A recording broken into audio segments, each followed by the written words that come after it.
Welcome back दोस्तों। आ गया हूं मैं आपके सामने फिर से डिटेक्टिव कॉनन का और एक नए एपिसोड के साथ। एपिसोड नंबर 58, 80 है ना? हाँ, 58 the Holmes freak murder case part 2 जहां सस्पेंस ट्विस्ट सब कुछ एक साथ है। तो चलिए शुरू करते हैं आज का एपिसोड। सबसे पहले सीन शुरू होता है इवाई के चीखने से। ये किसने किया है? और मॉरी अपने कैजुअल ओवर कॉन्फिडेंस में ओनर ने अपनी डेट का ड्रामा किया है। आयाको को गैरेज में जलाया, फुजीसावा पे आइस पिक से अटैक किया और भाग गया। लेकिन फुजीसावा शॉक में कहता है, ओनर मुझे क्यों मारना चाहेगा? मैंने तो उसकी हेल्प की थी, उसकी बुक भी पब्लिश की थी मैंने, द डिस्पैचमेंट ऑफ इरन एडलर। सब लोग कहते हैं हम लोग ओनर को ढूंढ के रहेंगे। मॉरी बाहर जाने ही वाला होता है कि हथौड़ी कहता है, इतनी मेहनत मत करो, कोई बाहर गया ही नहीं। ये चेयर को थोड़ा ध्यान से देखो, कुछ अजीब नहीं लगा? मॉरी स्मार्ट बनते हुए कहता है, किलर ने चेयर का यूज किया और क्या? हथौड़ी सार्केस्टिक स्टाइल में कहता है, क्या बेवकूफ हो तुम? किलर ग्लास तोड़ के चेयर वापस रखेगा क्या? इसका मतलब किलर ने फिंगरप्रिंट रब किया है जब कोई देख नहीं रहा था तब, और किलर इसी रूम में है। तब मैड आके बताती है किचन में कॉफी प्लग लगाया तो स्पार्क हुआ था, और ये क्लू कोनन के दिमाग की बत्ती जला देती है। कोनन कहता है कॉफी मशीन के साथ कनेक्टेड वायर से भी ये ट्रिक किया जा सकता है, और मॉरी शक करता है तोगाना पर। हथौड़ी कहता है सही कह रहे हो, बट कुछ तो फिशी है, स्पेशली वो थर्ड इंसिडेंट जहाँ फुजीशिवा पे अटैक हुआ था, उसमें किलर ने कोई प्रूफ छोड़ा ही नहीं है। Strange right? हथौड़ी कोनन से पूछता है, सही कहा ना मैंने?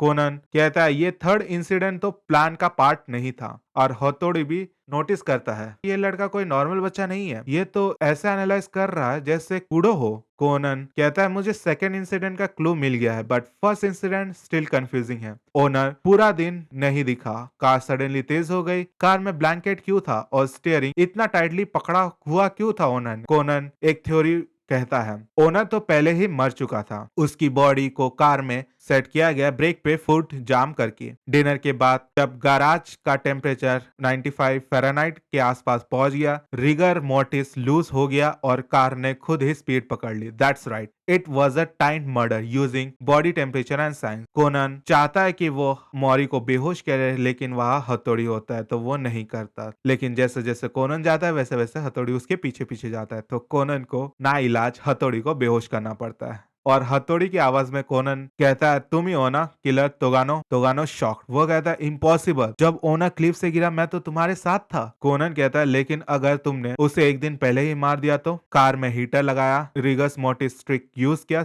और सब पॉसिबल हो गया। तोगानो फिर बोलता है, आयाको से तो मैं प्यार करता हूँ, मैं उसे क्यों मारूंगा? कोनन हथौड़ी की आवाज में कहता है, एग्जैक्टली, क्योंकि आयाको को तुम्हारे सीक्रेट के बारे में पता चल गया। वो तुम्हारे रूम में टेस्ट पेपर कॉपी करने आई थी और तभी उसने देखा टेस्ट पेपर ब्लैंक था। मतलब तुम्हें पता था कि ओनर मर चुका है, तो टेस्ट का कोई मतलब नहीं है। टोगानो फाइनली कन्फेस करता है। वो कहता है इरन एडले शेलॉक की रिस्पेक्ट करती थी, लेकिन ये बुक उसकी इंसल्ट करता है। मैं बर्दाश्त नहीं कर पाया, मैं उसे मार दिया। Emotional ego and administration turn into murderous raise.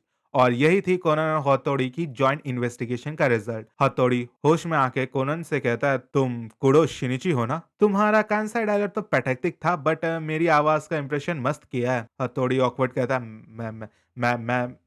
मैं शिनिची नहीं हूँ, मैं तो बच्चा हूँ, मैं क्या कर सकता हूँ? हथौड़ी कहता है, मत बोलो, मैं रान को एक चीज बताता हूँ। रान, कुडो ने उस समय क्या बोला पता है तुम्हें? कोनन कहता है, रुको बताता हूँ, और बस में जाते हुए कोनन हथौड़ी को अपनी सच्चाई बता देता है। और गाइस इसी के साथ ये एपिसोड खत्म होता है। आपको कैसा लगा ये एपिसोड? कोनन और हथौड़ी का मिस मैच कैसा लगा? नीचे कमेंट बॉक्स पे जरूर मेंशन कीजिएगा। और आपको ऐसे ही और वीडियो चाहिए तो नीचे कमेंट प्लीज कर दीजिएगा, सब्सक्राइब कर दीजिएगा। मिलते हैं अगले वीडियो में, तब तक के लिए सायोनारा।